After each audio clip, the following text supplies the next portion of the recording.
Hi, we are Team Aurora. This is... I'm Eric. I'm Vanessa. I'm Valerie.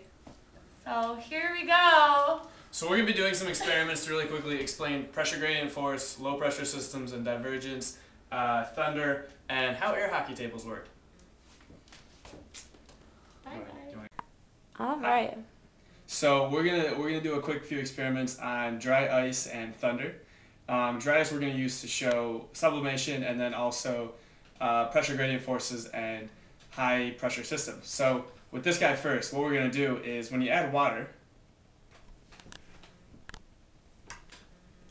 as you see, the dry ice is sublimating, right? And that's where you're seeing the carbon dioxide, the ice, which is what dry ice is, the solid carbon dioxide turn into gas form.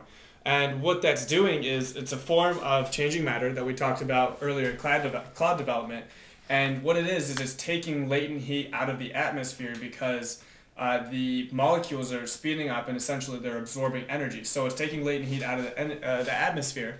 Much like when a cloud condenses, which is the other direction, it releases latent heat into the atmosphere. So what we're seeing here again is sublimation. This is dry ice going from a solid to a gas matter, and it's releasing latent heat into the atmosphere. It's kind of cool too. We have to save this water actually for this part. So with this part, what we're going to demonstrate is a high pressure system and pressure gradient forces, right? So once I add this water, you're going to see that the dry ice, don't try this stuff at home by the way, this stuff, make sure you're always wearing your safety gear. But what we're going to see is once you add the water, the dry ice is going to sublimate pretty quickly.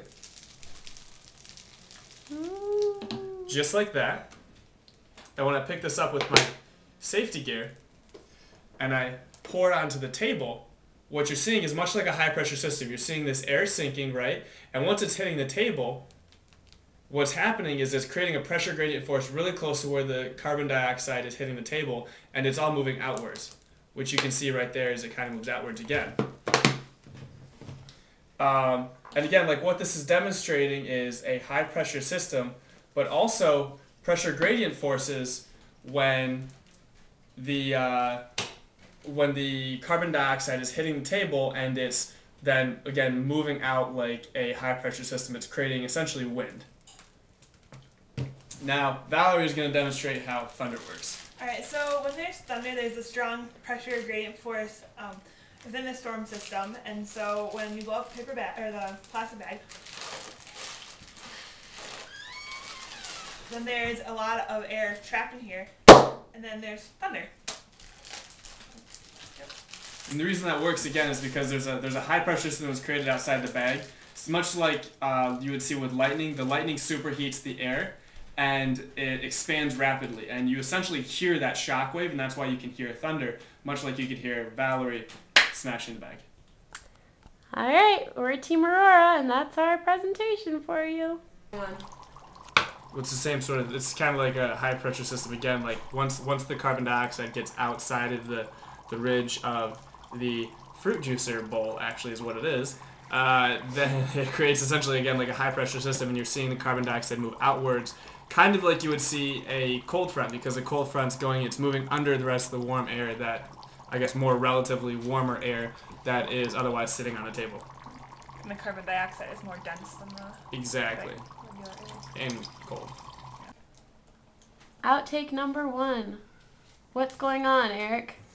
The water's bubbling because the it's not boiling, but it's bubbling because the carbon dioxide, the dry ice is sublimating really quickly, and so that's why it's doing that. Ooh. And so you get essentially a cloud because there's condensation nuclei, buzzword, condensation nuclei in the atmosphere. Same thing they're getting right here, but this one's kind of dying a little bit.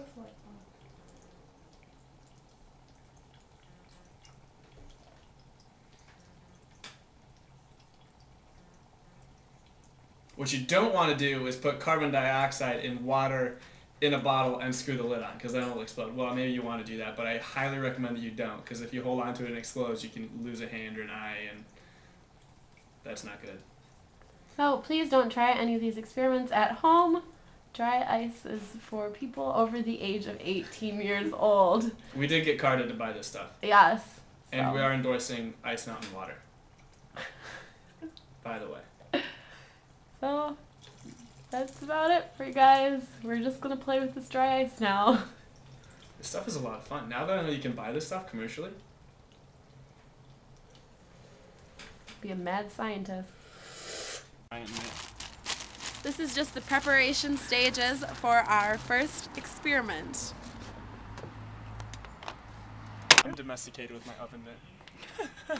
As you can see right now, Erik is using his protective materials to ensure that he does not burn his I tried that once. It actually does kind of burn. So don't, long story short, don't touch dry ice with your bare hand. It says that on the bag, but I didn't listen. Or read, because he can't. I am illiterate. All right.